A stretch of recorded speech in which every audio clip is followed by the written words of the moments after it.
Hello, everyone, and welcome back to the Music for a Book podcast. We are your hosts. I'm Britt. And I'm Hannah. And every 2 weeks, we read and review a book, assign a song to that book, draw the parallels between the two, and have some fun along the way. So welcome back to Season 2, Episode 6 of the Music for a Book podcast. Yes, and this week, we are super excited that this book came out at the beginning of the month. We've chosen a book we've been waiting for so long. Mm-hmm. So we're reviewing today Just for the Summer by Abby Jimenez, one of our favorite authors. Yes. We just for season 1 of the podcast. We can't wait. Yeah, she's so good. So how this episode is going to work is we're going to go over some trigger warnings and then a brief synopsis for the book, and then we're going to reveal our song choices, best part. And then after our song choices, we're going to move into what we like to call spoiler territory. So anything after that point, we will be discussing cover to cover inside of this book, anything and everything that happens, all of the characters' plot points. So if you haven't read that book yet, you might want to back out and come back later. Highly recommend reading Abby's work. This book ties into one yours truly that we read last season and Part of Your World. We will be touching on characters from both of those books. So if you haven't read either one of those and you don't want spoilers from them, just, come back, read them really quick. 3 short books. Love them. If you want to discuss about the characters with us, stick around. And, they're romance novels, right? Happily ever after. Can't really spoil that much, No, they're truly so good. And if you haven't read her books yet, literally, what are you doing? Please go pick them up right now.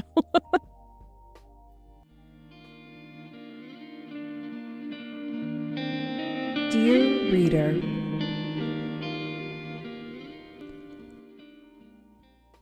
so some trigger warnings from this book. I actually got this from the front of the book and then a little bit from Storygraph. So this is a rom-com, but there are a lot of heavier topics. And I will say, out of the 3 books, I feel like this one dealt with some of the heaviest topics. There was a lot of medical issues going on in yours truly, but this one by far had the heaviest topics. And that includes panic attacks and anxiety, PTSD, depression, depictions of undiagnosed mental health disorders, a toxic mother, toxic relationship with your parent, past child neglect, and there is some minor sexual content. As always, check your trigger warnings, but just know Abby Jimenez is not a super spicy writer, so you're never going to come in to a ton of spice or anything super overtly sexual in her books, typically. All right, so brief synopsis. Justin has a curse, and thanks to a Reddit thread, it's now all over the internet. Every woman that he dates goes on to find their soulmate the second they break up. When a woman slides into his DMs with the same curse, they come up with a plan. They'll date each other, break up, and then they'll find their soulmate. Emma had not planned that her next travel nurse assignment would be in Minnesota. In fact, she and Maddie give up their time-honored tradition of alternating assignment choices and forego Hawaii to let Emma have this once-in-a-lifetime opportunity to break her curse. It'll be just for the summer. Perfect, right? But when Emma's toxic mother shows up and Justin has to assume guardianship of his siblings, they're in choppier waters than they expected, and catching real feelings real fast. What if fate brought together these two? Or what if the curse is destined to live on? So are you ready to talk about our song choices? Of course. Always. So I went back and forth and back and forth and back and forth. And then I picked one and then I changed it. So the song that I ended up going with is actually That's When by Taylor Swift and Keith Urban. And I'm so excited to talk about that one. I'm so excited you picked that one because I feel like Fearless's Volt tracks aren't talked about enough. They're not. But people always talk about Mr. Perfectly Fine, which is great. Mm-hmm. But That's When it's a good one. And I think it perfectly encapsulates Justin and Emma. Very excited. Yeah, no. I support that decision you made. My song, it actually is a pretty new song. It just recently came out, but Too Good to Be True by Casey Musgraves off her new album. I think it fits the vibe for sure. So good. All right, we ready? Let's move in. So it's spoiler zone. And like we've said before, it is a standalone with Abby Jimenez. You can read this book and you don't have to read anything prior. But I 100%, if you want to read one book before you read this book, Part of Your World. please read Part of Your World. Read that one. Yours truly. Please. You can, but Part of Your World, please, please, please read that before you read this. Yeah, and we recommend Yours truly too. Don't get us wrong. Oh, yeah. But if you're dying to read this, please just read Part of Your World first. You will not regret it. 1, it's amazing. 2, there's so many ties from that book to this one. Yes. So, all right, spoiler zone. We are Let's do so this. excited to talk about this book. I was counting down the days till this was released. So, yes, come back, pause, read it, listen to it. It's on Spotify. Get it at your library. Yes. Well, it's probably on a huge wait list at your library, but please read this book. I'm begging you. Mm-hmm. All right. The book starts out with one of my absolute favorite things ever. So if you guys are not Smosh fans, I'm so sorry. I love Smosh, and they always do a weekly Reddit reads. And so this book starts out with an Am I the Asshole subreddit. The name of it is Am I the Asshole for Naming My Ugly Dog After My Ex-Best Friend? And so that's how we get introduced to Justin. We find out basically that not only did he name his ugly dog after his quote-unquote ex-best friend, Chad / his name is actually Brad, but he is a conduit essentially for people to find their soulmate. So people date him, they break up with him, and then they immediately find their soulmate and leave him high and dry. Recently, this soulmate was actually his best friend who ended up screwing him out of rent and then taking the girl that he was just dating, and now they're in love. And it's causing him to live in an apartment solo with a massive, cumbersome billboard outside that takes up all of his view of the Toilet King. So, naturally, he named the ugliest dog at the shelter after Chad / Brad. And that's where we kind of start the story. Yep. So we meet our female main character, Emma. She's having lunch with her best friend / sister, Maddie. They find the Am I That Asshole post on Reddit. And Maddie's like, oh my gosh, Emma, this guy has the same good luck charm that you do. Like, you should definitely DM him. And Emma's like, no. Yeah. He's like, just do it. What do you have to lose? So she DMs them. And we talked about this too in Yours Truly, like just the banter between like the main characters. Abby writes, it's great. So I could sit here and like read the DMs to you, but it's not going to be the same. But they have like really cute just like banter. And, you know, Justin's like, hey, I just want to make sure you're not a reporter trying to figure out my identity. And then off to the side, like Maddie is like researching him to make sure he's like legit, not a sex offender, like just an actual person. And so their little conversation starts. I think it's adorable. Emma and Maddie, we find out a little bit about them. They're traveling nurses. So they just kind of like bounce around place to place, contract to contract. They're in Colorado right now, and their next stop is Hawaii. So Emma and Maddie were foster sisters. So Emma ended up in a foster care system and landed at Maddie's house with Maddie and her moms. Emma was never fully adopted by Maddie's parents, but they are as close as people can be. Justin and Emma keep talking, and she just kind of gets this feeling like she could let it fizzle, but she just feels like she shouldn't for some reason. So they keep talking, and they come up with this plan that if they quote unquote like fake date each other, so technically they're dating, but with an end result of breaking up, then maybe they can create the same scenario that they had with their exes, and then they'll find their soulmates after. So there's just so many cute moments. And like Hannah said, we would be here forever if we even attempted to talk about all of these, but they FaceTime. It's just super cute. So they end up creating this kind of rubric for what it would take to break the curse. And so what they decide on is they're going to have 4 dates, a kiss, and a breakup. And that's kind of the plan here. Now, the only problem is she has to convince Maddie to change their plan from Hawaii to Minnesota, which, being from the Midwest, I feel like that's a hard sell. It's a hard sell. Oh, totally. Justin keeps doing these like adorable things to like, I don't know. I genuinely think Justin might be one of my favorite male characters in contemporary romance of all time. Like, it is so precious. And I know I said I wasn't going to read anything, but I have to real quick. So he sent her an invitation sent her a graphic that says, so Justin Dahl has invited you to break the curse with him. Congratulations. We know you have many options. And he said reviews, quote unquote, from his previous relationship. I was cracking up. Me too. It's so funny. So like one of them, for example, was Justin was a wonderful gentleman. And I met my husband, Mike, after we broke up. 10 out of 10 would break up with him again. Sabrina B.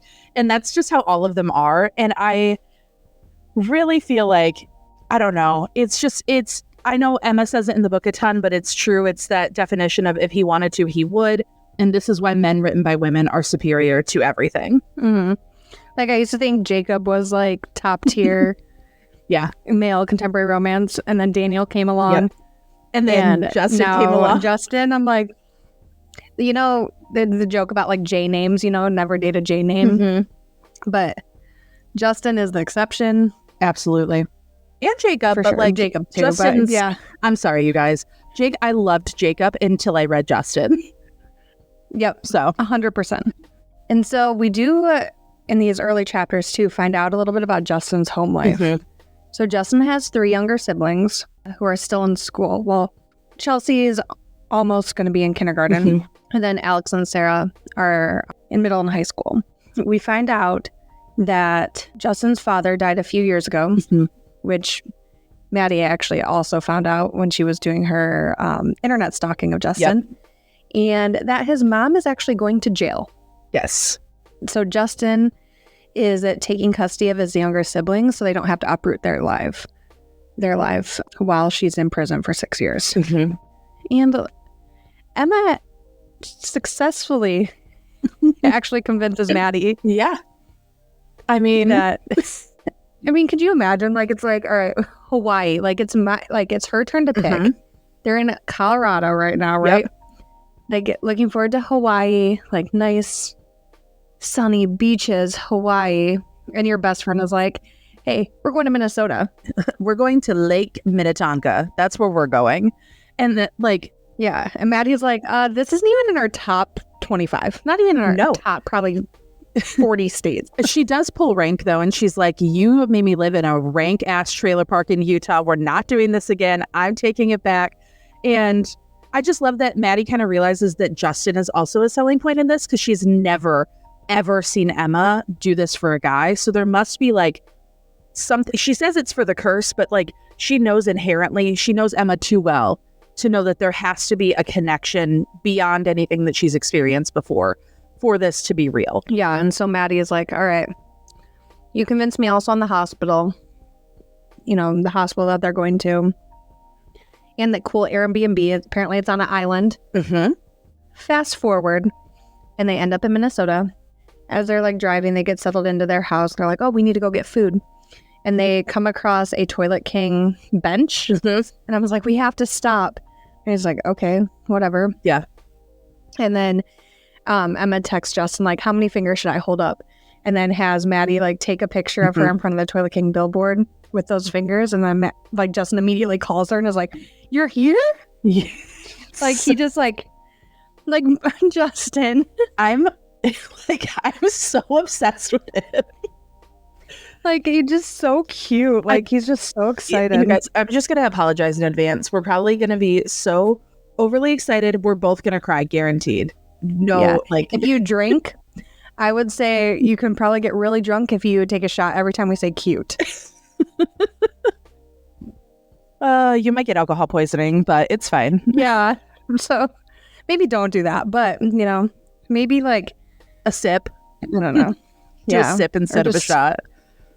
Yeah. Put a penny in a jar for every time we say cute. You'll be a millionaire. Oh.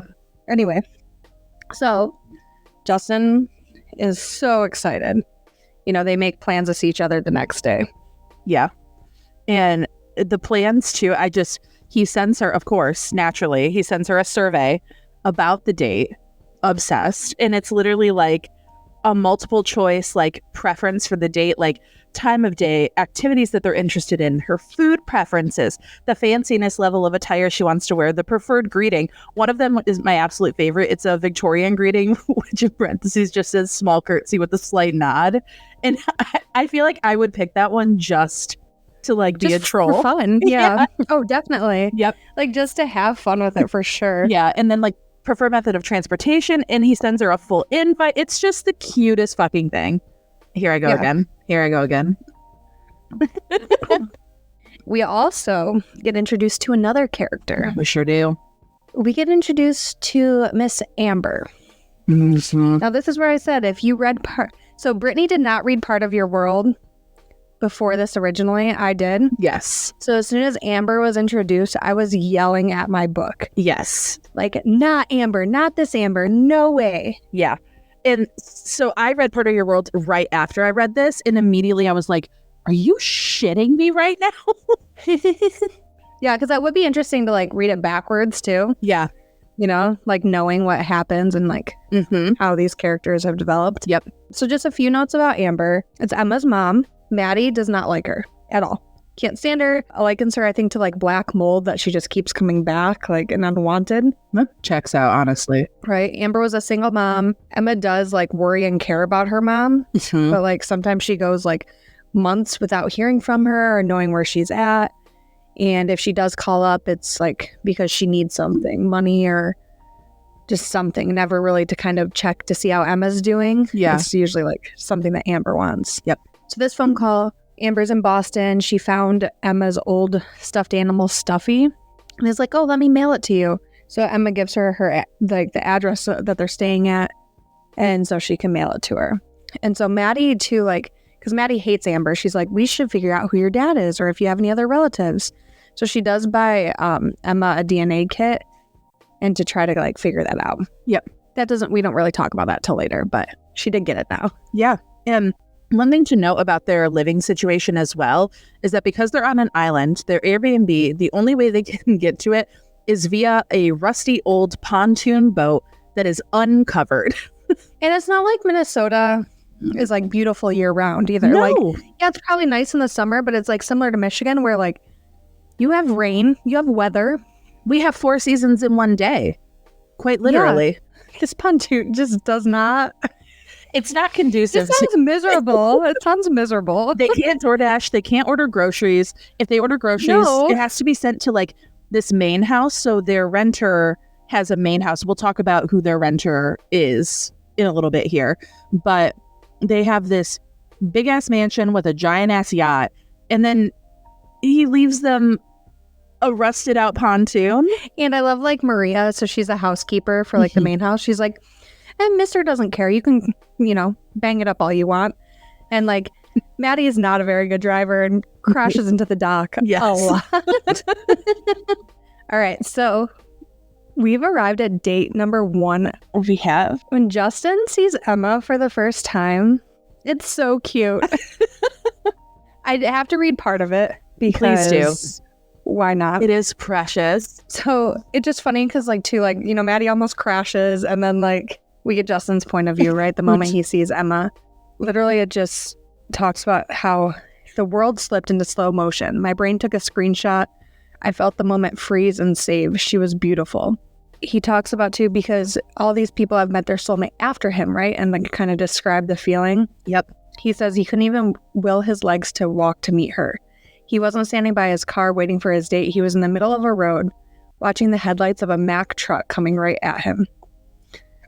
And so his confidence level went from like 100 to like a 10. Like he was just like, you know, doesn't normally get flustered or anxious. And this boy he's smitten already.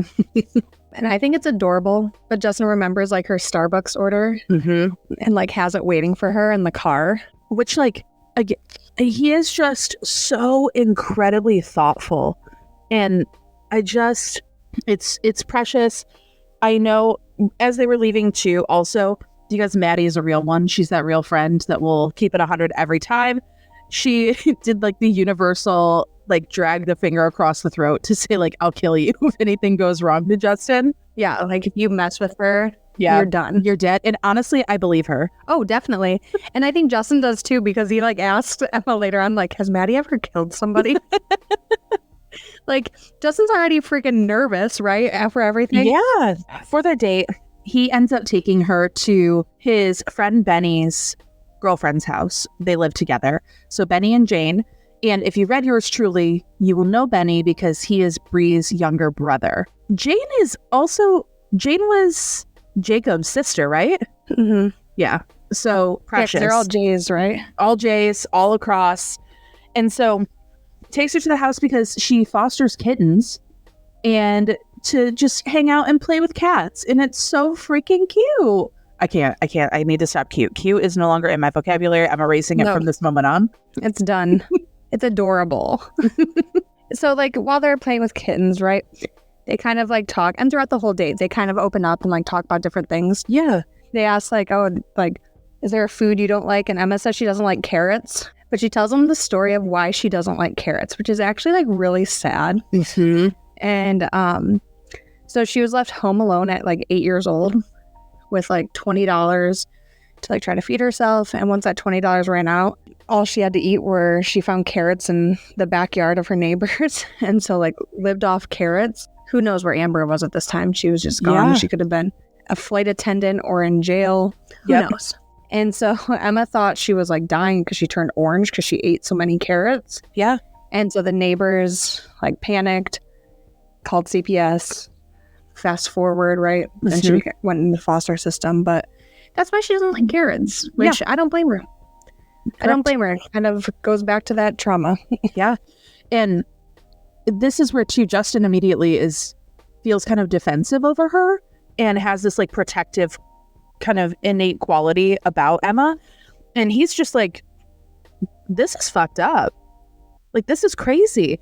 And the way that Emma, her mindset, and this is very much attributed to Abby Jimenez, because I know for all of her books, she has sensitivity readers, beta readers, and she also has a team of experts in the mental health field and in the medical field that help shape her books.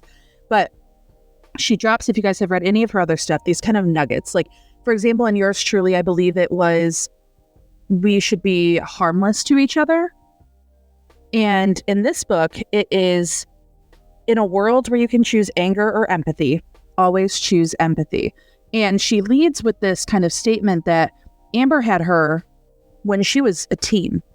She was a single mom, and she basically says, yes, she was a terrible mom to me, but I know that she loved me. And at the end of the day, I'm just thankful that I don't have to experience that level of trauma that she went through as a single parent.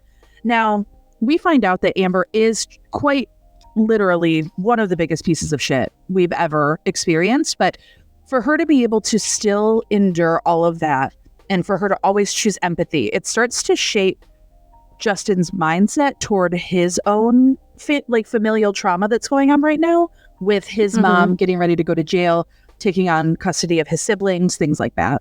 Yep. There's some other good things too in this chapter about how she just tries to like reframe the thought of different things. Like, and I think it just kind of made me almost like evaluate my life too. And I'm like, yeah, are there situations where I could be more empathetic? Or she like brings up how, you know, when something bad happens to someone you love and you wish you could take it from them. Like, what if that was possible? Like, the universe listens. However, the only person that knows of the sacrifice is the person that made the sacrifice. Like, even thinking about his like dad's death, right? Like, he got killed by a drunk driver. Like, what if his dad, you know, made a deal with the universe to take him instead of everybody else in the family? Yeah. You know, just trying to like almost basically look on the bright side of things and like kind of look for a reason. So it just is an interesting take on things that they have. But getting back to the funny stuff, Maddie did tell Emma to try to like play a game with him or something, like to get him angry. Yeah. Right. Or like beat him. And so at lunch, after they play with the kittens, they go to lunch. They play chess and Emma just whoops him, like basically hustles him. Yeah, 100%. No, he's like, oh, okay, like you hustled me, right? So she kind of sees like, okay, he's not like super angry, like kind of like feels him out that way too. Yeah, like he took it in stride. He's not like super like, oh, I'm a man, I must win everything. Yeah. So I liked that little piece in there. Me too. And then their date is ending. Their date is ending. They go back to the Justin's house. like, no. I know. I didn't want the date to end. So sad. I know. I think they were together for quite a few, like 3 or 4 hours. That was kind of the, you know, the duration. Now, here's the thing. They get back, they hug goodbye. Justin wants to kiss her, but knows this isn't the right moment. Like, he's planning the right moment, and we'll see that come to fruition. It's just, I'm not going to say it. I'm not going to say it, you guys, but we know what it is. And as they're getting ready to leave, a yacht pulls up with the landlord for the Airbnb and a special surprise guest. Fucking Amber. Amber's on this fucking yacht. So she took the address that she was going to send Stuffy back to. Maddie says this, where she's basically like, yeah, you know, she looked it up, saw it was this big, beautiful mansion, and took the first flight out of here. And so she is on a yacht with their landlord. And their landlord Is Neil. Yeah. Neil. Neil. Alexis is Neil. So this was the connection that I made when I read Part of Your World. This is the house that Alexis and Neil were having their fight over. Mm-hmm. So it's just, the connections are unreal. But Maddie is losing her goddamn mind. She's like, no, I will not be doing this. Neil's like, I'm going to grill lobsters. Come on in. And they're like, no. But Justin, because he doesn't want to leave her, and he truly doesn't want to leave her with Amber after what he just heard, volunteers himself to stay. Yep. So, like, throughout the night, Amber's, like, just so infatuated with Neil and is ignoring Emma. And, like, Justin notices it. And Emma also, like, kind of hates that he notices it. So they do go to the yacht to grab Amber's luggage and to look for Stuffy. And they have a cute moment where they just agree to be honest with each other if they ask each other how they're feeling.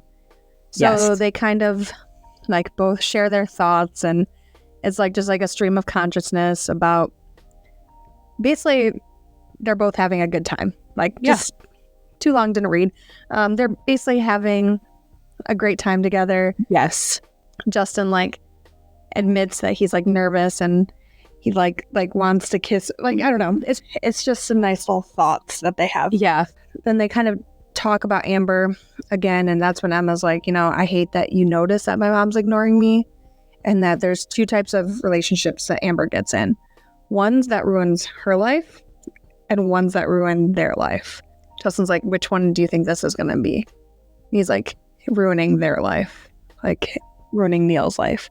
And so they, like, open up about that, but Justin does, I feel kind of like a heavy heart, because he doesn't tell her about, like, that he's going to be taking custody of, like, his siblings or anything. And, you know, Emma pretty much opened up to him everything. Maddie and Emma also have an interesting conversation, because Emma's like, I've been in therapy. I've processed my trauma. I'm fine. And Maddie's like, the fuck you have. Like, and we learned too, and I'm not sure if it's right now or later, but I'm just going to talk about it now. But basically, Emma lives her life in kind of this fleeting way where nothing is permanent. She never sets down roots. She never, like, she lives out of suitcases. She doesn't keep things for herself. And I know her and Justin have a conversation about this too, but so does Maddie. And Maddie basically calls her out and is like, you were ready to flee back to Amber on a moment's notice if and when she decided to pop back into your life, even if it was only at her convenience and not because she actually loved you. Emma's like, no, I've worked through all of that. And Maddie's like, you have two suitcases, you keep nothing, you attach yourself to nothing, you have trauma you need to work through. And I think that's kind of the overarching theme of this book. So if you're going into this book thinking that it's all rainbows and sunshine, I sobbed several times while reading this. As with most contemporary romances, there's always going to be an AGA, happily ever after, but not without, like, a hefty dose of really being honest and working through this trauma that they have on two very different levels, but they're both pretty extreme for two young adults. Definitely. Yeah. And even, like, when they were in foster care, like, Emma was living out of suitcases. Yeah. Like, not even just their travel nurse life. Like, no, this has been going on for a long time. So at the end of the night, though, Justin does send an exit interview to Emma. Of course he does. And, like, the questions are just so thought out. And Emma's like, yeah, I definitely want to see him again. Like, even if it wasn't like breaking the curse. Like Mhm. she wants to see him again. Yes. And then the girls have their first day at the hospital. Yeah. And like, I knew who Neil was. Yes. So I was like, they are going to run into him. Yeah. Well, I also knew who Neil was, even not from Part of Your World, but just from Yours Truly with... Oh, yeah. Yeah, because he's still like part of the... So they're at Royam Northwestern. I think that's the full name of the hospital, but they're at Royam. And this is the same hospital that Brianna works at, Jacob, Alexis worked at. She no longer works there. Hector, all of these people from the first 2 sets of books. So it all converges at this one hospital in Minnesota. Yep. So they have their first day of the hospital, and Neil is the head of the department that they're working in. So they're working in med-surg. And so they're like, great, cool, amazing. Awesome. Which means that his mood likely is dependent on Amber's treatment. Amber. And Maddie is like, fuck. Maddie is not happy. She's like, first of all, I'm glad that you're with Justin, but I gave up fucking Hawaii for this. Like, yeah. Like, and you need to ask your mom to leave because she's going to ruin Neil's life. Yes. And that's going to ruin our life because he's our boss. Yes. And I was like, okay, I'll talk to her. And like goes to talk to her mom. Like her mom's on like a upswing, right? Like, oh yeah, I've been going to therapy. Neil goes to therapy. We're doing great. Like, this is awesome. And so Emma like believes her, right? Because she tries to choose empathy over anger and wants to believe her mom when she's telling her the truth. So she doesn't end up asking her to leave, right? And of course, Maddie's like, seriously? You're gonna fall for it again? Like, Maddie's just not having it. I mean, he's like, I'm going back to the island. Like, whatever. And then Emma like goes back to see her mom, and of course Neil came home and they're hugging, and Emma's like doesn't know what to do. She doesn't have keys to the car. Maddie's already off to the island. Her mom and Neil are distracted. And so this is where we start to like realize that like Emma has not worked through her trauma. Like it's still there, because she really like starts describing how she feels and just how like when she gets like this and she gets small and feels like herself shrinking, like she doesn't want to talk to anybody, she doesn't want to see anybody, but like she didn't have anywhere to go, right? But then she gets a text from Justin and she's like, okay, I'm just gonna call him and be like, can we have dinner? And he's babysitting. You know, I was like, okay, fine, I'll just let you be. And Justin's like, no, like, come over. Like, do you want me to pick you up? Can you take an Uber? Like, what's the deal? And so she does end up taking an Uber to Justin's mom's house and has like, dinner and watches a movie with Justin and his little sister. And it's just adorable. She talks about like how he's like a docking station. I love this. And I love Chelsea calls him Justin. She can't say her T's. It's just so adorable. She's just Justin. Yeah, I love the idea of a docking station. I loved the concept of it. And I think she subconsciously finds herself feeling super, super safe and comfortable with Justin. But we'll see as the book goes on too, there are so many layers to her abandonment issues, to her self-sabotaging, to all of this from her trauma, that no matter how safe and comfortable she feels, there's always going to be a part of her that wants to flee, that wants to be in. If there's a fight or flight, she is the top tier definition. There's a picture of Emma next to the definition of flight. Yeah. She does describe how she becomes an island and the island's small. Yes. Like she doesn't need anybody. And she says like usually Maddie's on the island and her mom is on the island and everyone else is on the shore. Her mom, like she's kind of strained with. So Justin's like, you only have 2 people on your island and you're worried about one, your mom, and you're fighting with the other one, Maddie. Of course you're going to be in a funk. Like you can't retreat to your safe space right now. The literal, metaphor of an island kind of coming to with them being on an island, and then also just the feeling of an island is very prevalent throughout. But they also have a conversation where Justin finally opens up to her and kind of tells her what's going on with his mom. This is written from Justin's POV. So if we didn't say, I don't think we did actually. So it alternates POVs between Emma and Justin. It's usually every other. Sometimes there's a couple of chapters of Emma or just Justin. We can see that he is angry. Like he has a lot of resentment toward his mom. And again, Abby's writing style, she's asking these questions and not to inflame Justin, but to try and like shift his perspective. He's like, I don't get it. I don't understand why she would do this. And Emma's like, be thankful that you don't understand why she would do this. Mm-hmm. This was shortly after his dad passed away. Chelsea's 5 months old. And Emma's like, this could be anything from postpartum depression to PTSD to grief. And she could be self-medicating. And Justin's like, so you're meaning to tell me that she got so depressed that she just decided to steal $200,000? And Emma goes, Justin, people get so depressed that they kill themselves. And this was a moment too where I was like, oh yeah. Like, I think sometimes we just so frivolously think about these things, but trauma and stress and all of these complex mental health issues can lead you to do some very out of pocket, very out of character things. While she's explaining this, there's something like, there's another metaphor that she talks about, and I didn't want to go too in depth, but I have to because I feel like this is really important. She asked, you know, you have a lot of ice in Minnesota, and we have a lot of ice here in Michigan. We're in the Midwest. We know what's up. But basically she says, like, what happens when water like gets into a crack and it freezes and, you know, it expands. They talk about that. And she says, unhealed trauma is a crack. And all the little hard things that trickle into it that would have rolled off someone else settle. Then when life gets cold, the crack gets bigger, longer, and deeper. It makes new breaks.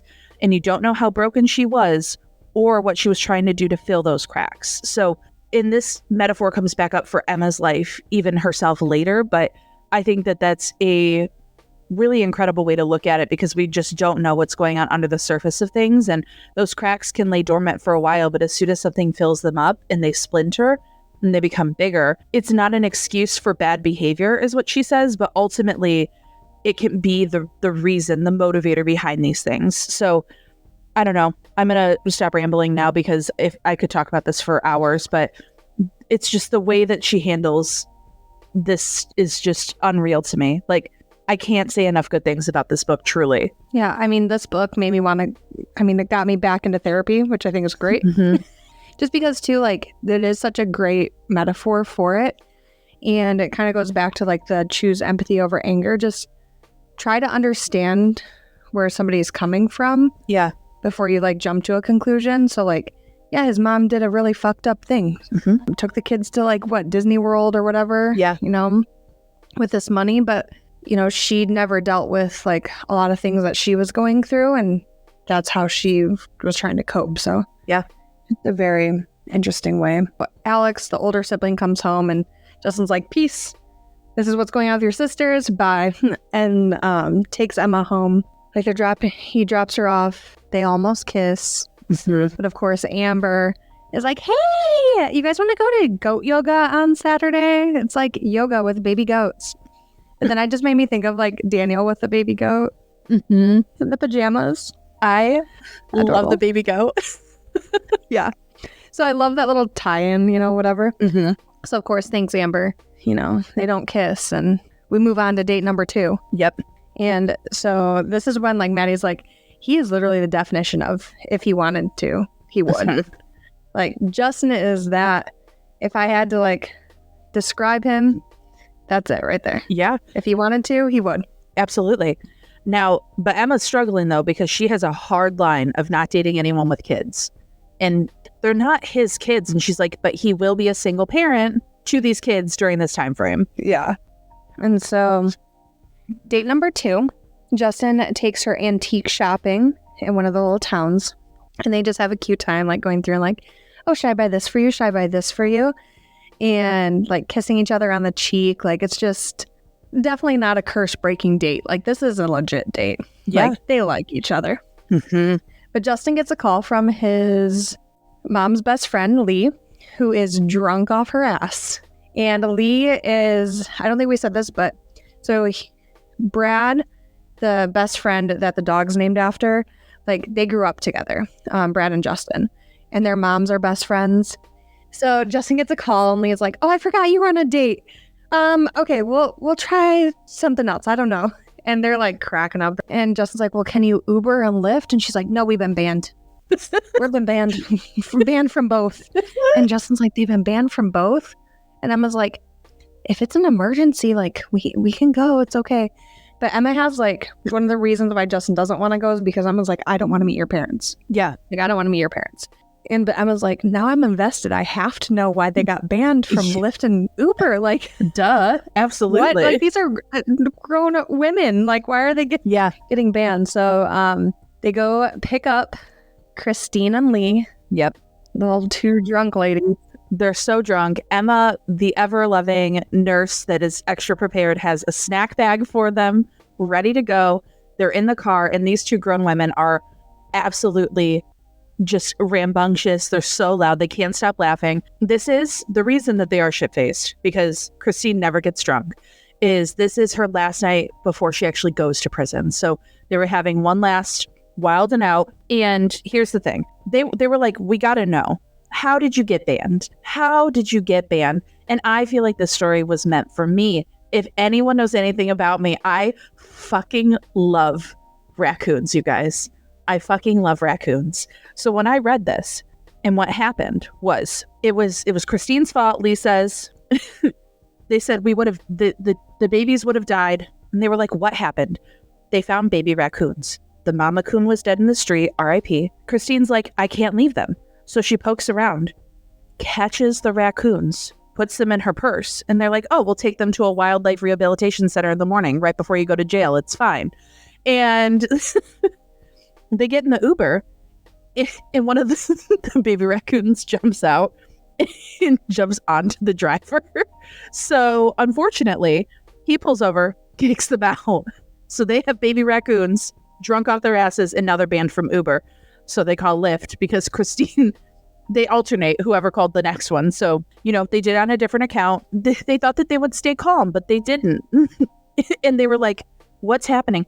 They're currently sleeping in their shirts. They have baby raccoons drunk as shit, sleeping in their shirts. This is absolutely something that I would do. This is 1,000%. I just picture like in the future, like me and you just like calling my daughter and her date. Hey, I think it's being banned from Lyft and Uber. Why? Well, your Aunt Brittany rescued some baby raccoons. Excuse me, being snatched off the side of the road. And like Justin's like, you didn't think to mention that you had wild animals in your bras? No one thought to mention this. You guys, I was crying at this part, because he's like, what if they have fleas? And she's like, we washed them in the sink at the Circle K. Like, I think they're fine. We dried them with the hand dryer. And, they give one to Emma to hold. It is just, it's so sweet. Now, they do have a few moments of like crying, because it's a very emotional night, obviously. But I just I love the relationship that Lee and Christine have. And it's so clear, because Lee would have taken the kids instead of Justin, but Justin just didn't want to displace his siblings like that. He doesn't want them to change school districts. He wants to be present in their life. And he felt like he needed to step up as the oldest sibling to take care of them. But Lee is still there to be by his side to help him through this whole thing. Yep. But yeah, it's just, this whole night was just so fucking funny. And I love it so much. It's such I feel like a side story, that some people were probably like, whatever. But me and you both, as soon as it happened, I think I texted you and I was like, raccoons? It was just so funny. I love it. Then they drive through Culver's, they drop the ladies off, and so Justin drops Emma off, and he asks Emma if he can kiss her. Of course. Duh. Come on. Yeah. But he goes to kiss her and kisses her on the forehead. And she's like, what? He's like, we have 2 more dates, so we have plenty of time, because they have to have one open mouth kissed, right? Yeah. Kiss, to break the curse. So he's like, we have plenty of time. And so he just teases her. Mm-hmm. And then after he leaves, she kind of spirals, because she's like, I think I like Justin, but this is temporary. I can't stay. Yeah. Like you said, Britt, she doesn't want kids. And we're it's not his kids, but he's still responsible for it. Mm-hmm. And she doesn't plan on staying here. So she just kind of is like, what am I doing? Yeah. What am I doing? Then the next day, Mom is off to prison, and Justin's life is about to Completely change. changes. Yep. He is standing outside his house with Benny and Brad, his two BFFs, Mm-hmm. and it's just like, how am I gonna do this? Yeah. Like, how am I gonna do this? Like, I think the reality is settling in with Justin. Like, Yeah. I'm gonna basically be a single parent. Yep. To my siblings. True. And he feels like this is what's gonna make him lose Emma altogether. Like, he knows that, she's only here for a few weeks, but yeah, the Benny and Brad and Jane and Faith are the good friends that they are like, you know what? We'll get the house ready for you. Take the kids, go to Mall of America and Great Wolf Lodge. Yep. Like, we got you. We got you. We'll prep the house. I just love the community that she builds with her characters. Like, these are just good people all around. And they're real. Like, these are real people. I feel like I'm reading, I know I'm reading fiction, but I feel like I'm reading about like an actual story that happened. Yeah. No, because where it's very much written to be these extra people, like if you there's friends like this. Like, I know you have friends like this. I have friends like this that would do that for you. Absolutely. I would do that for my friends. And so it feels very real in those ways too. Yep. But Justin and kids are at the mall. And of course, Justin's like, I wish Emma was here. And she is. Of course. Her and Maddie are there because she was, in on the whole surprise. And I love Maddie. Like, to have a best friend like Maddie is just great. Yeah. Because Maddie's like, you know what? I'll push the stroller. Like, I'll push Chelsea. Yep. Because Sarah and Alex, his other two siblings, are off on the rides at Mall of America. Like, Emma and Justin kind of get to spend some more time together while Maddie's, distracting Chelsea and going through all the stores. Yeah. But then they get ready to leave, and Emma's like, well, I'll hug you goodbye here. Like, you don't have to walk me into the car. Like, you have the kids. Go take them to the hotel. Yeah. Everything's fine.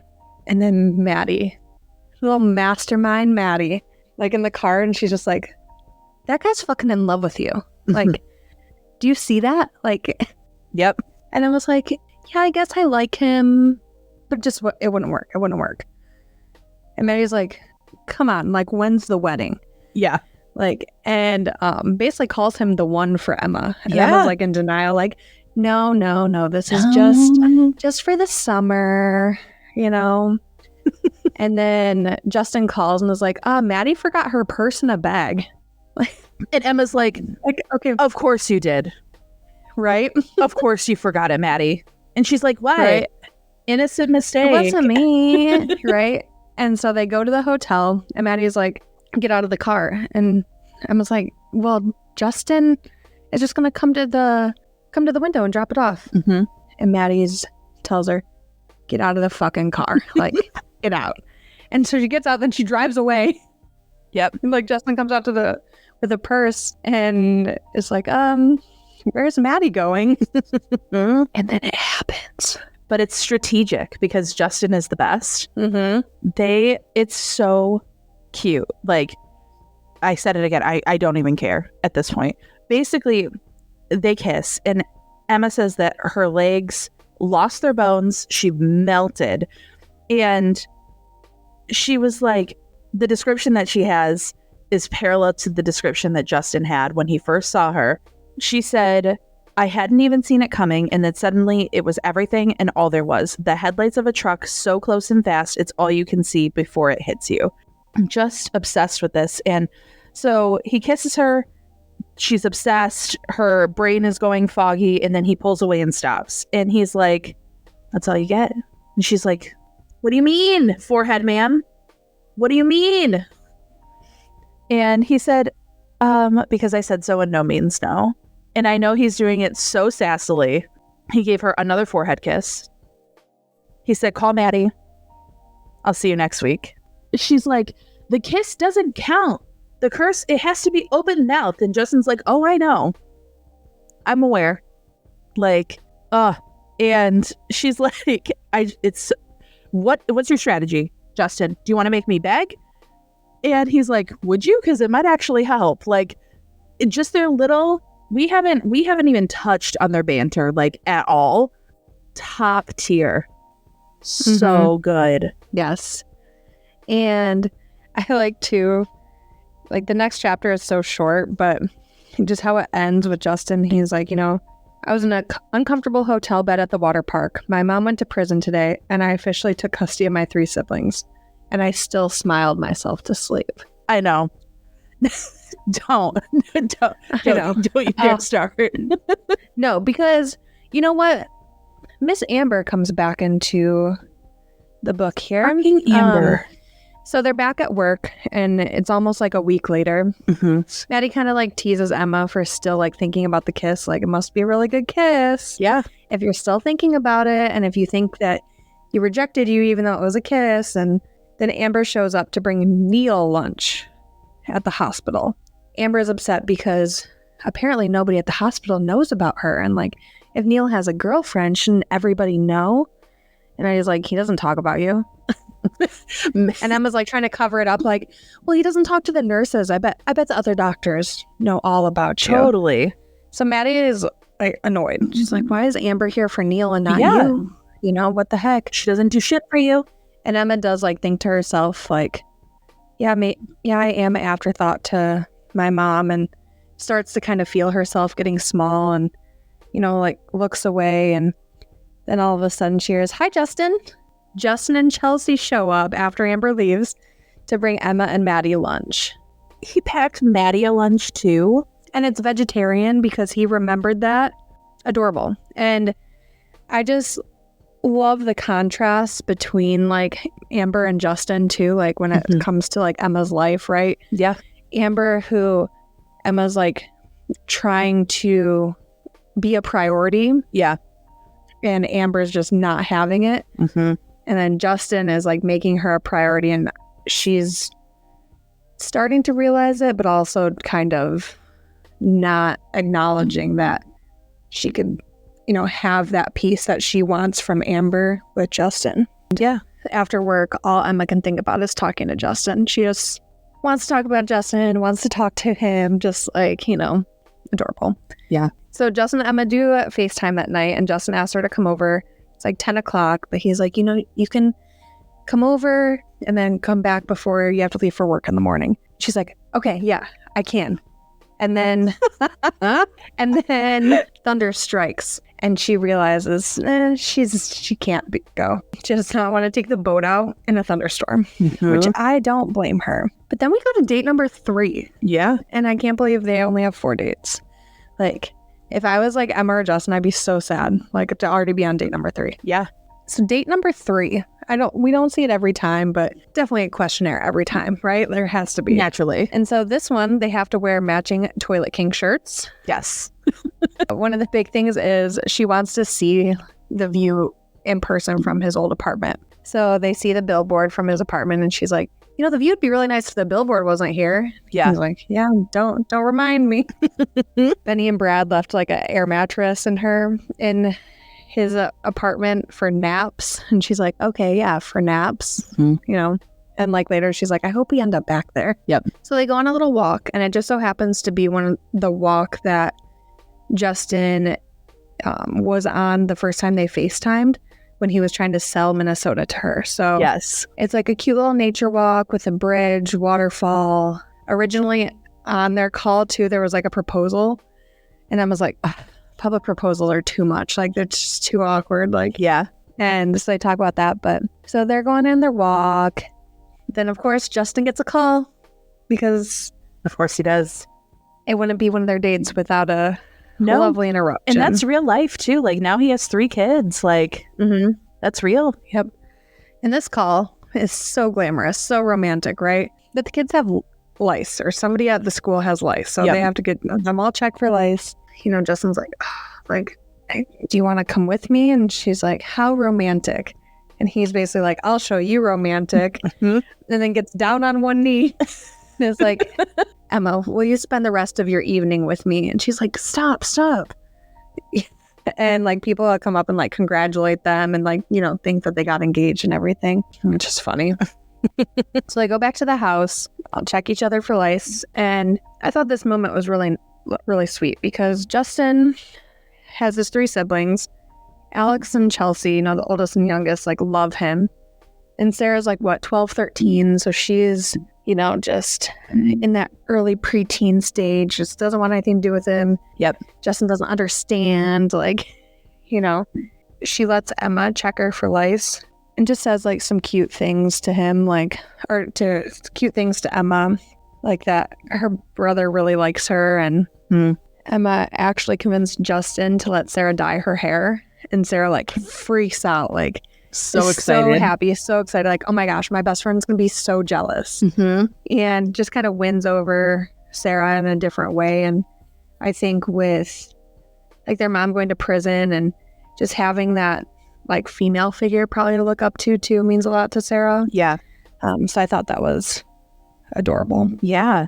And then we end up like having a moment that we've all been waiting for. But of course, it doesn't fucking go the way that we need it to. So Nope. They get back to Neil's mansion and they're talking about a zombie apocalypse. They're imitating what would happen, dragging his leg behind you. They're chasing after each other. Like, you need to amble like a zombie. It's a whole, it's super funny. And I just love the feel free to use any artistic interpretation of the zombie that you want. And so they're chasing after each other. They're actually doing the zombie apocalypse run. Hilarious. And he grabs her. He puts his mouth on her neck and like bit her gently and is like, you're dead. You're turning into a zombie. You wouldn't survive. Congratulations. That like moment that they had led them into their kiss, but not before, because it's the two of them.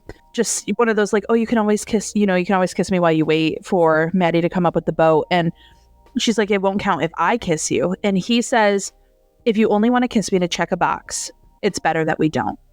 Because it's very clear that Justin is like head over heels for this girl. Like, he's having these feelings. She's like, but this is the thing. We're supposed to check these boxes. And he's like, I want to kiss someone that wants to be kissed. And they go back and forth. And ultimately he's like, well, now you have to initiate it with me. And she's like, I don't do that for men. And he goes, how do I know you don't have ulterior motives? You gotta kiss me.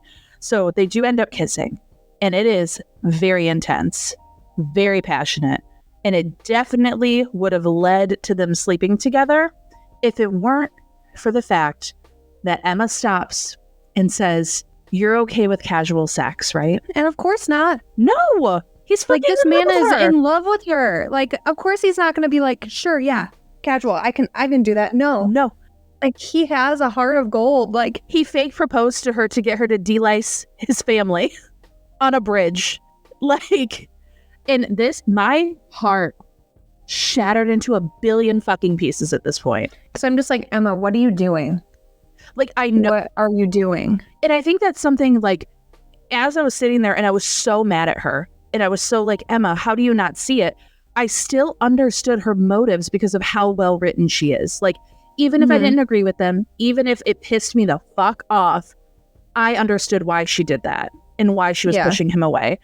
It doesn't make it any worse, like, or any better reading it, but No.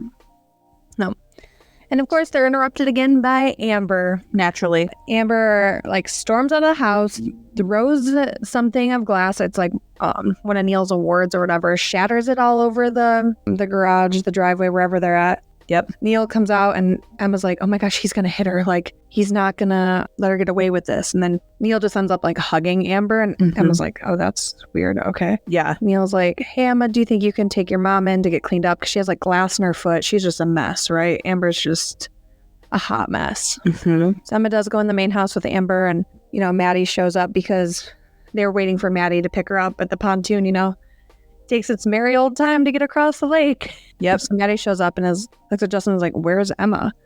He's like, oh, Emma's with Amber. Yep. And kind of like talks about what happened. And they're like staying there for a second and Justin's like, Maddie, is there a chance? Like, do I have a chance? And you can tell like Maddie is like kind of torn. She's like, I shouldn't tell you this, but you're not going to get her to love you.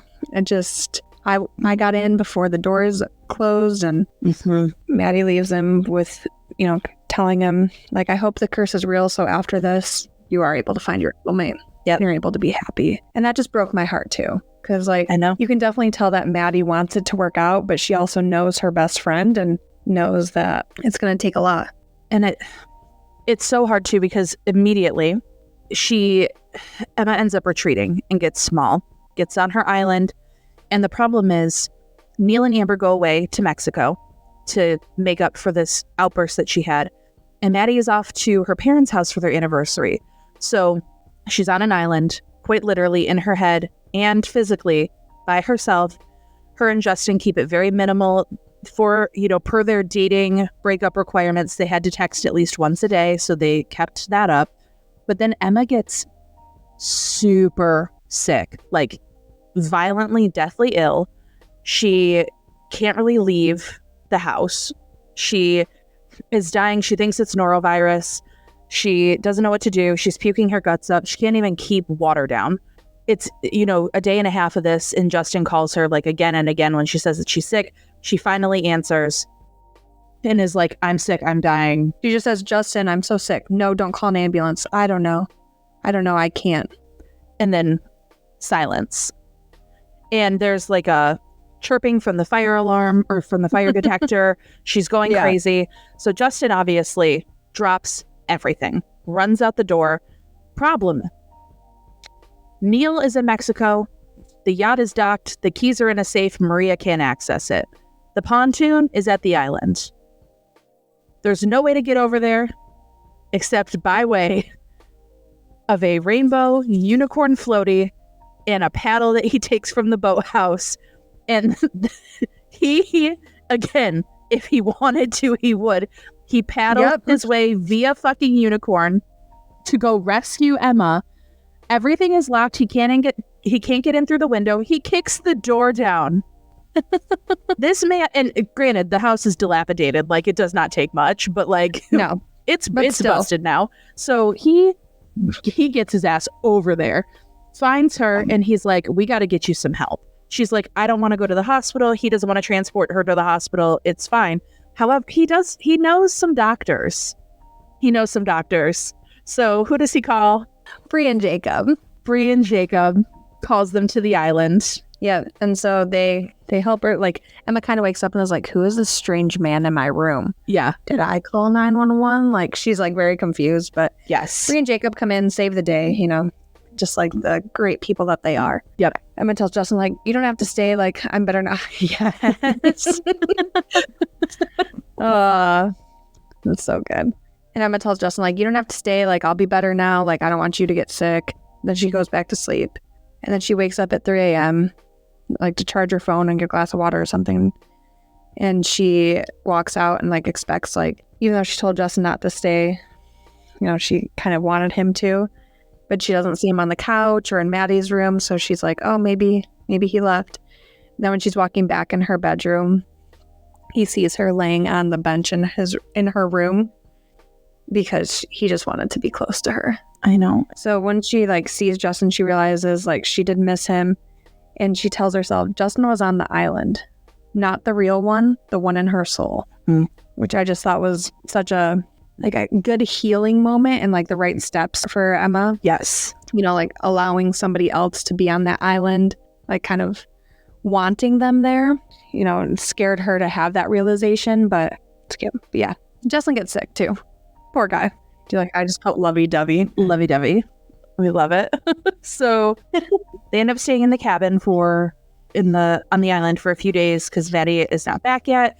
They have a Nerf gun fight when they're feeling better. She finds out that he came over on the unicorn floaty. Really just so funny. But then they do end up sleeping together finally. It wasn't like I think Emma knew that it was going to mean more to Justin in that moment. It definitely was not brushed off as a casual thing, but it definitely wasn't like, a proclamation of and Emma gets like super emotional during it. She basically is like, I just feel like something is wrong with me. Like there's something in my heart that doesn't work right. He talks her through it. And they both say, I like you more than like. They both admit that. They don't say love. They just say, I like you more than like, which makes everything subsequently more heartbreaking coming up. Yes. Then Maddie comes back, like knocks on the door frame. Like, luckily they were like just kissing, like they were fine. Yeah. And Maddie's like, yep, I got back when I said I was going to.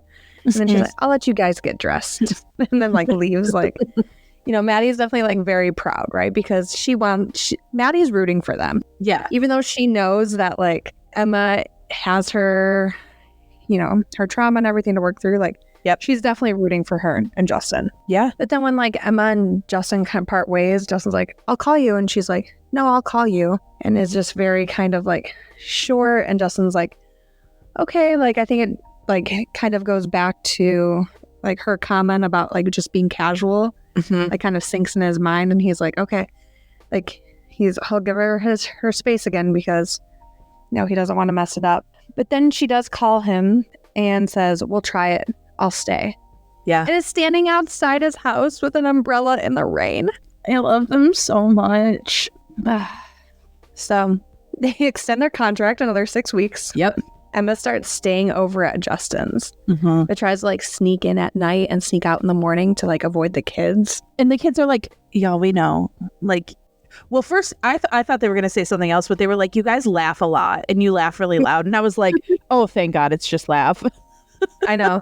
Well, I think it's cute too how they like discover it because like one morning, like, Justin's like, I'll just stay. Like, Alex doesn't have to leave for 45 more minutes. Like, you're good. Yeah. But then Chelsea wakes up from a nightmare and is like, Justin, I want to stay in your room. And like, Justin can't calm her down. And Emma just peeks out and is like, Justin, just bring her in here. Like, it's fine. Yeah. Emma ends up staying for breakfast and just kind of sees the dynamic. And yeah, she just fits right in. I was going to say, she fits into their folds of everyday life so well for someone who is so vehemently against the idea of this life. Right? She gets a call that Amber's having a breakdown at Neil's, and Maria, the housekeeper, just can't deal with her and is not going to clean it up. Like, Amber's literally throwing everything from Neil's closet into the yard. Like, it's just a mess. Like, Amber, definition of a hot mess. I just can't with her. And like knowing everything that happens in like part of your world too, I'm like, Amber is a piece of shit. But you know what? Trash. Whatever. Anyway. And so Emma like tries to calm her mom down and like puts her in the bathtub, like gets her to like settle down. And just also like too, I feel like Emma's like peeling back the onion, right? And like seeing some things like, I don't think my mom actually went to a therapist. Like, this therapist sounds like a psychic, right? Yeah. My mom doesn't care about me. Like, all she cares about right now is her relationship with Neil. And Maddie actually calls Justin to come help because they want to try to clean everything up before Neil gets home. Yeah. Because they don't want it to do that. Of course, Emma starts to feel small again. It's the night before her birthday. And Maddie's like, why don't you go home with Justin? And Maddie knows, like, that Emma needs that support. Yeah. And, like, gets her to go home with Justin and just kind of helps her with her little docking station of Justin, Then it's Emma's birthday. It is. The way, like, they have a birthday breakfast with the kids, and, like, they just have a stack of pancakes, candles on it. The kids are saying happy birthday, and she just couldn't stop smiling. He goes, I hope you like what I got you. And he ended up having Jane restuff Stuffy for her, like fix up Stuffy. And she just, I can't imagine. That was just truly the kindest thing. It was actually Faith that did it, not Jane. I've mixed up the not the ex-girlfriends, but the side girlfriends. Yeah, just so fucking cute. This is something else too, like Justin talks about it in his perspective, and basically, like, he talks about how this, like, love he has and the love that he's experienced is not in these, like, large, grand romantic gestures, which are precious. We love them. But it really is what happens in the pockets of time through your everyday life. So through these moments in the morning when you're at breakfast, through the ease of being able to help each other out, where she'll give Chelsea a bath and he'll be doing something with Sarah, and just these everyday little things where, like, you build your life with that person and you build your everyday life around that person. And he is realizing that, like, this is it. This is what he wants. It's just, I don't know, like, it has my heart, like, going off, because I just feel like, you know how they have you ever seen the trend on TikTok where people will go through and say whether or not they think fictional couples will make it after the book ends? I love that trend. I think it's funny to think about, but this is a couple for me that, like, they are holding hands on a porch in fucking rocking chairs, sipping their coffee together. Like, in no way in my mind does this couple have any issues because they're just so made for each other. I know. I'm going to start tearing up. But I know. I think a lot of that is too because they were just so honest with each other right away. Yeah. And I think that's really important in like a relationship. And, you know, like Ryan and I are coming up on 8 years of being together. And like, Yeah. I think about like when we first started dating too, like just being honest with each other from the start and just build such a great foundation. Like I think with friendships, relationships, anything is like, you know, if you aren't like that honesty with your trauma, with like these deep things, right? Like, Yeah. you know, it's hard to build that foundation. And that's just what I see with like Emma and Justin. I'm like, they had that like from the start, like immediately. And you it know, was like, yeah, these open feelings. And I think what lended itself to it was the thought that it wasn't permanent, like there weren't stakes involved. And for them to realize like, okay, now that there are stakes, do we change how we approach it? And they both consciously decided, no, this is what's working for us. And I love that idea that even if there are stakes involved, the benefits to you being able to just be open and honest, even about the dumbest thoughts that are running through your head, like, what are you thinking about? Tell me right now. And you run through it and you're like, oh, I feel stupid, but you really shouldn't in that moment because there are so many things that person, I don't know. It's just, I don't know. because I think it's like a form of fake dating. I like the fake dating tropes, but this is like a different type, and I like it. Yeah, me like, too. It felt fun and real, and I don't think I said this enough, but you need to read this book. You need to read this book. Yes. If you haven't already, and even of you hearing us, like, I will re-listen to this book again. It's probably, I was crying telling my mom about this book. I read it on Kindle and then I listened to the audiobook again before we recorded so I could refresh it.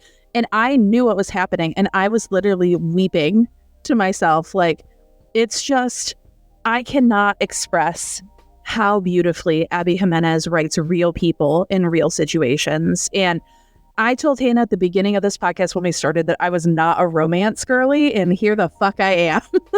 I know, because yours truly was my like pick for our first season. I was like, I want to read this book so bad. Yeah. You're like, all right, we'll go for it. And then now look at us. I know. I'm willing to try. You're Abby fans. Number one Abby stan. She's probably afraid of us. It's fine. Right. Anyway, back to Emma's birthday. So Maddie comes over and she like casually brings up like the DNA tests, and Emma's like, oh yeah, I got it back. I'm like Irish and German. And May's like, okay, but what about relatives? Right? Yeah. Like, because Maddie really wants her to have other family than Amber. You know, she tried to have like her moms and her be that family, but you can definitely tell like it's not enough for Emma. Like, she wants her blood family, right? Yep. And so they decide they go to Justin's work computer. They take her privacy settings from private to public, and immediately pops up Daniel Grant, half brother. And he messages her right away. He probably got like a notification like new relative, right? And it just says, your mom is Amber. And so Emma's like, what? I have a half brother? They decide to meet up because, you know, our boy Daniel is in Minnesota. He sure is. Not He's in too far away. He's in Wisconsin. Yep. So they have plans. They're like, we can meet today. Like, Daniel's like, come on down. Like, you know, me and my wife will show you around. Like, come on. So they go down to the Grant house, which I want to go to the Grant house so bad. I want to visit. I want to meet Pops. I want Doug on guitar to sing a song on the dive bar. The only song that he knows more than words. It's the only one. Which is Maddie's favorite song. Of course. So I go down there, and this town is magical, right? If you read Part of Your World, you know, this town is just, it's just great. Like, we want to go. Yep. Emma just starts to like, feel like it all hits her at once. Yeah. Like realizing that Daniel grew up with like grandparents, with family, just all these people that she could have known. But Amber said, oh, her parents died. She has no other family. Like, Amber kind of pushed her on this island when literally Emma could have had a family, could have had the life that she wanted. Emma's like, I gotta go. Like, get me out of here. Get me out of here. Justin and Maddie are like, okay, like, all right, let's go. You know, immediately Emma has a million questions for Amber. And so they get back to the main house and Emma starts questioning her and Amber's like, I don't have the time right now. Like, what? Like, your daughter is like found out about her half-brother and all her family and you just don't have the time. You can't be bothered right now. And I was like, no, like, we're going to talk about this. No, I just feel so bad for Emma. I like, do too. The way that Amber talks too is so flippant, so casual, so cavalier that she like, you can tell she's that type of person who like, you would have to snap your fingers like 6 times to get her to come out of her own head because she could just be like doing this. Yeah. And Emma just has a realization like, so a lot of those times that I was alone, you were over here with your family and lying about it. Like, I just feel so bad for Emma. And it happens on her birthday. Like, oh, it's just so frustrating. It is. And this like, is I already like didn't like Amber. Yep. Like going into it. And this just solidified it. Yeah. Villain. Yeah, and I think that truly the most frustrating part about everything is that basically she sits in the realization and the knowledge that she worked so hard her whole life to preserve and protect her mom, that she put so much of herself into Amber that when it came time to turn it back on her and for Amber to step up and to admit to things and to own up to things, Amber basically just genuinely could not care less. There is not a singular fuck in the world Amber could conjure. I think the fact that there was a whole family she missed out on. She missed out on grandparents that passed away. She missed out on a brother. And when she was at Grant House and she saw pictures of Amber on the 4th of July, when she was starving, eating carrots from the neighbor's yard and going into foster care, Amber's like, really broke my heart. Like, are you fucking kidding me? And again, it's written in a way that is so believable. Like, I believe from Part of Your World, from reading this, all of Amber's actions make complete and total sense. No matter how chaotic, how disgusting that they might be, they make sense to what her character has led up to. Yeah. And just like the ending part too, when, you know, Amber's like, well, they would have kept you. Like, and I loved you too much to let you go. And Emma's like, if you loved me, you would have let me go. Yeah. Like, and it just, it breaks my heart. And I know, you know, Maddie and Justin are giving like Emma space to talk to her mom. So they're like downstairs waiting. Yeah. You know, they're like, should we go check on her? Should we not? But little do they know, Emma decided to kick everybody off her island, call an Uber, and say, peace out. Yep. I'm out of here. Without telling them. So she sneaks off to a hotel and Maddie and Justin are like, no, let's give her some time. Let's give her some time. Yeah. And then they realize that she decided to just go away. Yep. Maddie put air tags on her luggage because she knew that this would happen. Emma does muster up the courage, which I thought was very brave of her, to go see Justin in person and tell him that she's sorry, that she hopes that he'll find his soulmate now, and this is just not where we need to be. And she says, let me find it real quick. Like, I'm not okay. Like, I'm not someone who should be around the kids. And Justin's like, let me decide that. And she's like, no, Justin, I would never wish the instability that I grew up with on anyone. And you and the kids deserve better than that. I thought that this was like, I don't know. She told him, like, I almost left without saying goodbye, but I would have disappeared. I need to work on myself. Justin is like, I don't need an answer, but I just need you to know that I am in love with you. I've been in love with you from the minute that I laid eyes on you. I know I can't do this, Hannah. Don't look at me. And I thought it was a curse, and it wasn't a curse. They just weren't you. You know, he's like, I'm begging, please don't end this. And she's just like, I'm so sorry, but I have to work on myself before I can be a partner or a parent to anyone. And it fucking killed me, because at the end of the day, he knows that, you know, if you would have asked him, you know, the day before, He would have said it was her. That was his soulmate. She ended up being the one that got away. Not a soulmate, just the love of my life. And unfortunately, they're not the same thing. Yeah. We hate a good third act breakup, right? But this one broke my heart. It wasn't, just like this dramatic breakup, because I'm like, I get it. Like, if the book ended here and they never saw each other again, like, I'd be very upset, but like, I get it. I'd understand. I get it. Yeah. Usually I'm like, oh my gosh, like there's some miscommunication or something stupid, right? There's some sort of in the third act breakup. Yeah. Yep. But this one, I was like, I get it. Like, I support Emma 100%. As much as I want them to end up together, I want her to work through this, because Amber's a heavy topic. And to find out that you had this half-brother in this family that you never knew about, like, even if you resolved your trauma, that's going to bring it up. Mm-hmm. We do fast forward 6 months.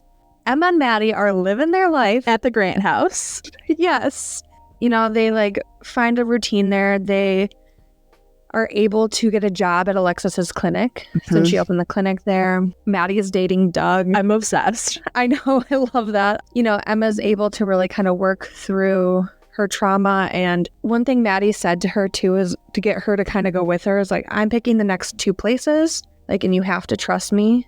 And Emma's like, okay, where are we going? And Maddie's like, someplace you should have always been. And it's just like, Maddie knows that she needs her family. And that's what, like, for Maddie to choose that, I think is just awesome. And one thing we didn't touch on, I feel like, is Maddie really much in this podcast. But Maddie, tells Emma, I'm doing this traveling nursing for you. Maddie would be fine putting roots down somewhere and just like living her life. But she cares about Emma so much that she will go on these crazy adventures with her and everything. And so I'm just happy that like Maddie found like her. Like, I know. I can't. I can't right now. And we're not even there. No. So, Emma decides that she's ready to go see Justin and just kind of get some closure. She doesn't tell anybody she's going. She's driving there. And on her drive, she gets a call that Sarah has started her period. And Emma's still one of her emergency contacts, so she's able to pick up Sarah. Yeah. And Sarah's like, please just pick me up. Like, I don't want Justin to pick me up, right? Yeah. Because who wants to call their older brother when they started their period and at school? Like, how embarrassing, right? He's not going to know what to do. So, Emma picks her up, and Sarah's just like, we all miss you. Like, we were sad when you left. Like, yeah, you were our big sister. Like, you just felt like a part of the family. And I'm like, oh. Yeah. And like, I think the biggest part with that too is like, Emma was so worried about them feeling abandoned by her and abandoned by the situation. But Sarah says, you didn't abandon us because I knew that you would always be there if I called. I just can't. It's just like, and like, it's just so cute. And like, I don't know what to say. It's hard because I will tell you guys, I put outlines together for episodes, and we like take ownership of it. Yeah. And so I wrote this outline, and I had to stop so many times because I was like crying. And even in the notes, a couple places, I was like pausing for a crying break. Like, I can't type anything. We can just talk about the plot. But reading this book, I was in tears. And I mean, I'm a crier. Like, it doesn't take much, but still, like, it's a good one, guys. It is. They get back to the house, and Justin just so happens to be home. 1, he works from home. 2, Chelsea's home with a fever. Oh, so also too, Emma's not the only one that had growth during this 6 months away. Sarah tells her all about how Justin has established systems within the house for him and the kids. Like, he no longer cooks them like a super fancy breakfast during the week. They reserve that for the weekends. Like, he just needed things that would make him less stressed, more concise. Alex and Sarah do laundry, and Sarah helps him cook, and just so many things. And when she's telling Emma's just kind of like filled with this pride of like, they're okay. They're figuring it out, and they are okay. Justin sees her, they end up talking, but basically he just says, like, I kind of wish you didn't come. And she's kind of, she's shattered. She doesn't know what to do. She prepared herself for this, though, because she didn't walk in expecting that he would be able to pick up the pieces, that anything specifically was going to come up this. But he also did not know. He thought that she only came down because Sarah called her. But he's like, why would, like, if she was 2 hours away, that doesn't make sense. So she must have been down here. And that's when we flip back over to Emma's perspective. She's on the way out, but she turned around and said, listen, I have something that I have to say. We can part ways from there, basically, but I'm going to tell you what I'm thinking, even though you didn't ask. And she just says, I love you, Justin. And then breaks into this deep, kind of paragraph of everything she's been experiencing with this complex PTSD, how she misses the kids, how she misses everything, how she searches for any little piece of Justin that she can get through Sarah's snap stories, through just trying to cling to any part of him. But she needed the time away to focus on recovery for herself, to put down roots somewhere, to really look at Maddie, reflect on herself, reflect on her relationship with Amber, get to know her family that she didn't know she had, that she missed out on her entire life before she was mentally and physically, emotionally prepared to take the next step into this relationship. She says, because he asked her this throughout the book, like, why can't you meet me where I am? And she says, I know it probably doesn't matter, but I can meet you where you are now. I can meet all of you. I filled my cracks. I don't want to be on an island. I want a village. And I like to, she's like, not just for the summer. No. Forever this time. Aww. It's so cute. And then the best epilogue ever. Go ahead. So, fun fact, I'm not usually a huge fan of epilogues, especially in like romance novels when they're like a year later and it's their like wedding, and they already have like 5 kids. And I'm like, what? I know. No, let's just leave it. It's always the pregnancy. Sorry, Hannah. Yep. I know. I know. But so this is epilogue. I mean, I like it because it's a Reddit thread, so we'll allow it. But it's, am I the asshole for proposing to my girlfriend on a Toilet King billboard? So it's Justin's post about how he like got the Toilet King billboard to like change up. So he proposes to Emma, and just like, it's just funny. Instead of poop in the bowl, right, they put like, will you marry me in the toilet bowl? And it's just, I just feel like it's like full circle to this, Toilet King joke. Yeah. Yeah. He is not the asshole. He is not the asshole. And it was 2 years later. I don't know if you said so. Oh, no, I didn't. They had been together for 2 years at this point. Christine was getting out of jail early. It was just the perfect timing. And you guys, please, for the love of everything, I don't care if you just listened to this episode, you listened to us detail the plot. We could not do this book a fraction of the justice that it deserves. Please go read this book. Please. Yeah. All right, let's talk about our songs. So, all right, let me get up my lyrics ready to go. I chose That's When, specifically, That's When, Taylor's version featuring Keith Urban from The Vault. So this song is a back and forth between a girl and a guy, and it's this kind of like push and pull. It's a conversation is how the song goes. So it starts by saying, you said, I know. When I said, I need some time, need some space to think about all this, you watched me go, and I knew my words were hard to hear and harder to ever take back. And I said, when can I come back? And that is literally Emma and Justin. Emma looking at Justin and saying, I know that I hurt you. I know that my words were a tough pill to swallow, but when can I come back? Like, when can I come back to you?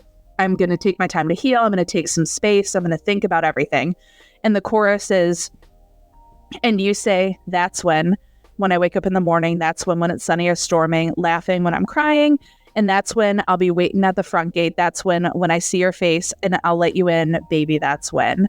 And I think that just perfectly describes the relationship, that like, it's not perfect. They both had a lot of shit to work through, But at the end of the day, no matter what, these two were going to find their way back to each other. Like, no matter what storm that they were weathering, whether it was familial trauma, actual just real life things happening, they were going to do this together.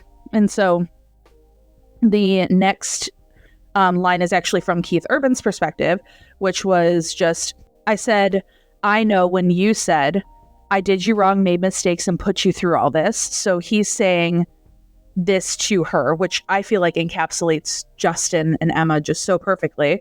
Then through the phone came all your tears, and I said, leave those all in our past. And you said, when can I come back? And it just reminds me of Emma just showing up on the doorstep. And specifically at the end here, I can't wait to get to it. I'm so excited. But if you guys listen to it too, I feel like the vibe is very summery, and it feels very much like a Just for the Summer type of song. It comes back to that's when I wake up in the morning, when it's sunny or storming.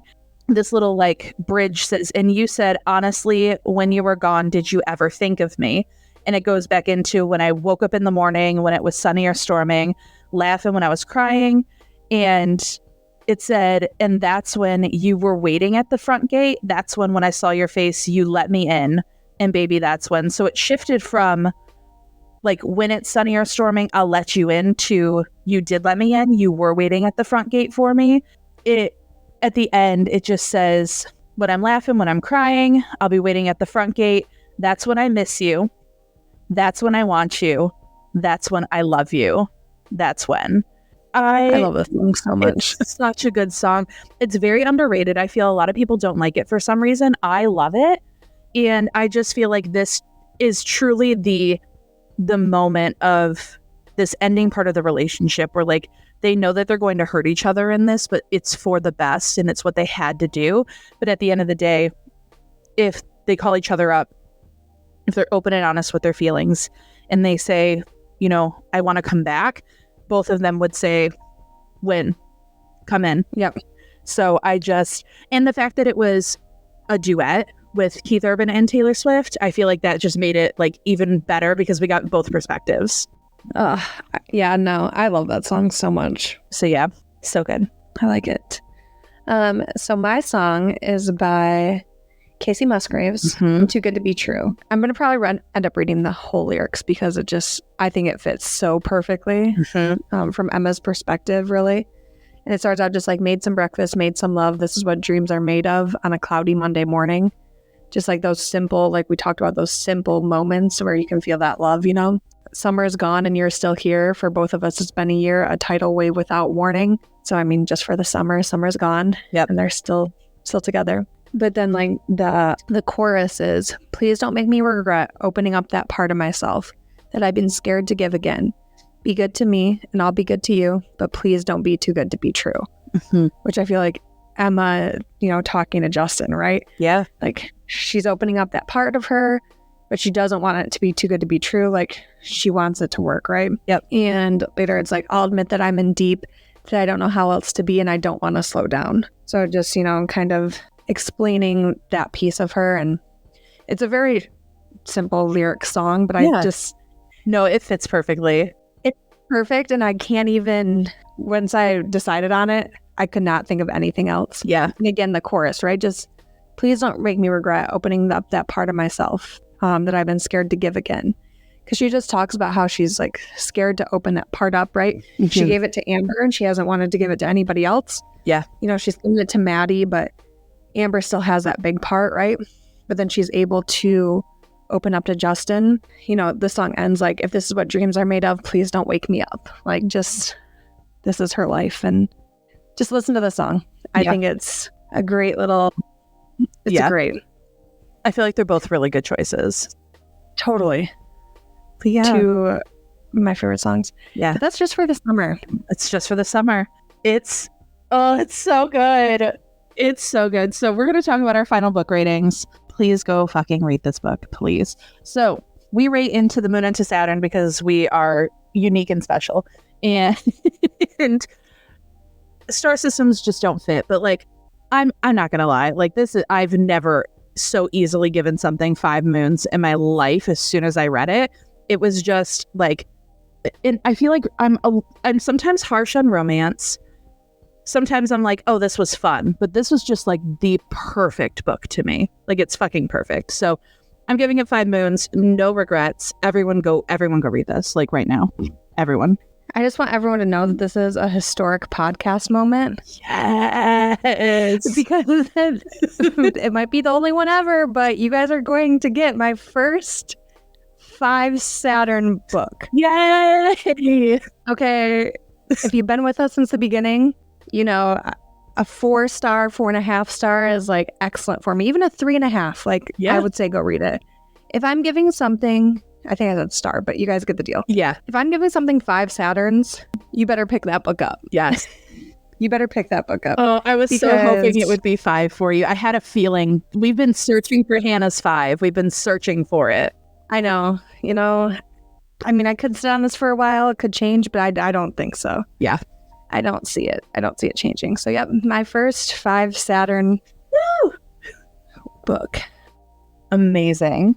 So, obviously, you all need to go read this right now, and then prepare for our next episode. Yeah, if you don't, that's fine. Just rate Is and it? review our podcast the same way. The same way that I rated this book. Exactly. So, 5s all around. So, for our next book, we're going to be popping back over to a tried and true genre for us. We're going back to thrillers, and we are going to be reading and reviewing Murder Road by Simone St. James. A Michigan book takes place in a small little town of Michigan, so I'm so excited for this one. Can't wait. And to jump back into like thriller, horror, paranormal, like Spooky. we haven't done one in a while, I feel. No, because we did fantasy and then sci-fi and then romance. Yeah. I'm not a big horror person. I don't know how I can read these books. Murder Road was a good amount of like a little freaky, I feel like, Yeah. but also not. Yeah. So pick it up and read it before the episode. Yeah, it wasn't I think horrifying. it'd be okay. Yep. But thank you guys so much for listening. We appreciate you so, so much. Also, I'm not going to lie. I'm just going to throw it out there. I feel like we've had banger after banger after banger for our book choices this season. This season has been great so far. Yeah. So if you've been reading along, I hope you're just as pleased with our choices. Mhm. Follow us on Instagram, all social media, TikTok, join our Discord, subscribe to our Patreon and for some exclusive behind the scenes, and get our books that we're reading ahead of time. Yes. So you have time to get ahead of it and read along with us. Yeah. But yeah, definitely check that out. And we still have a couple exclusive stickers and a bookmark for the first 20 patrons. So we sent out a few of those. So there are still some if you guys want to join and get your exclusive stickers and bookmarks. But yeah, just thank you so much. I don't know what else to say. This was just the most fun episode to record. So we will see you with our review of Murder Road by Simone St. James on May 8th. Bye. Bye.